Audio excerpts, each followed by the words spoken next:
নিয়োগ দুর্নীতি মামলায় কার্যত সুপ্রিম কোর্টের হস্তক্ষেপ এবং একই সঙ্গে সুপ্রিম কোর্টের তরফ থেকে যে স্পষ্ট নির্দেশিকা দেওয়া হয় তাতে একটা ডেডলাইন বেঁধে দেওয়া হয়। অর্থাৎ এই যে ভুয়ো যারা চাকরি হারিয়েছেন এই সকল কারচুপির ফলে, নিয়োগ দুর্নীতির ফলে মূলত সেই ডেডলাইন বা সেই তালিকা প্রকাশ করতে হবে রাজ্যকে। এবং একই সঙ্গে সুপ্রিম কোর্টের স্পষ্ট বক্তব্য, যেখানে বলা হয়েছে যে এই ভুয়ো নিয়োগের ফলে কার্যত জীবন নষ্ট হয়ে গিয়েছে যারা চাকরি হারিয়েছেন, অর্থাৎ যারা যোগ্য ছিলেন কিন্তু তারপরও তাদের চাকরি খোয়াতে হয়।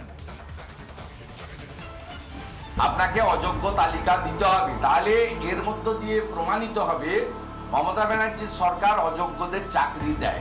একজোড়ে লড়াই করে তোমরা নিয়োগ আটকে রাখো, তোমরা ভর্তি আটকে রাখো, তোমরা উন্নয়ন আটকে রাখো, আর বড় বড় কথা বলো।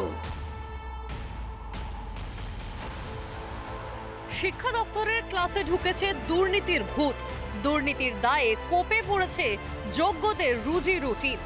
বৃহস্পতিবার সুপ্রিম কোর্টে কষিয়ে থাপ্পড় খেল রাজ্য ও স্কুল সার্ভিস কমিশন। শীর্ষ আদালতের স্পষ্ট নির্দেশ, 7 দিনের মধ্যে অযোগ্যদের তালিকা ওয়েবসাইটে প্রকাশ করতে হবে। কোর্টের আরও পর্যবেক্ষণ, দাগি বা টেন্টেড অযোগ্যদের তালিকা প্রকাশ করতে বলেছিল কলকাতা হাইকোর্ট।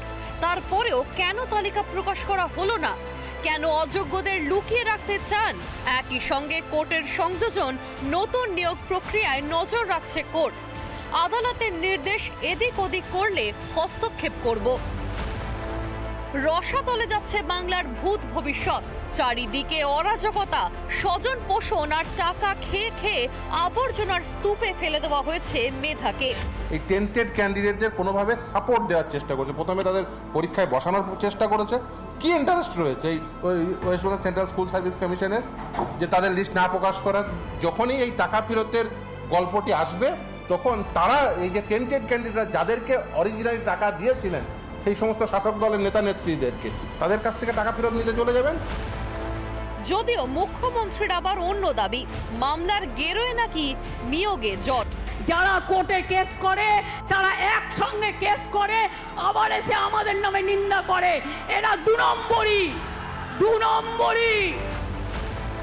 রাজ্য সরকার ভাতায় বিশ্বাসী, চাকরিতে নয়। পাল্টা তোপ শুভেন্দু অধিকারী। অযোগ্য তালিকা দিতে হবে, তাহলে এর মধ্য দিয়ে প্রমাণিত হবে মমতা ব্যানার্জির সরকার অযোগ্যদের চাকরি দেয়। মন্ত্রিসভার বিরুদ্ধে ব্যবস্থা নেওয়ার আওয়াজ, মুখ্যমন্ত্রীর পদত্যাগের দাবি আমরা করব। অন্যদিকে চাকরিহারাদের পরিণতির জন্য রাজ্যকে ফের একবার কাঠগড়ায় তুলেছেন চাকরিহারা আন্দোলনকারী। রাজ্যের মাননীয় মুখ্যমন্ত্রীর নেতৃত্বে মন্ত্রী পরিষদ আষ্টে ভিষ্টে চাকরি চুরি করেছে এসএসসি সহযোগিতায়। সুতরাং এই চাকরি চুরির দায় রাজ্যের।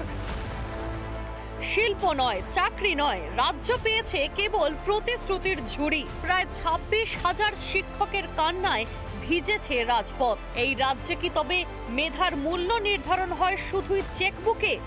বাংলায় তবে কি মেধা মানেই বোকা আর ঘুষই মেধার সার্টিফিকেট? রিপাবলিক বাংলা। নানা ধরনের কন্টেন্ট দেখার জন্য লাইক করুন, শেয়ার করুন আমাদের ফেসবুক পেজ, সাবস্ক্রাইব করুন আমাদের ইউটিউব চ্যানেল। পাশাপাশি অন্যান্য ব্রেকিং নিউজের জন্য অবশ্যই চোখ রাখুন রিপাবলিক বাংলায়।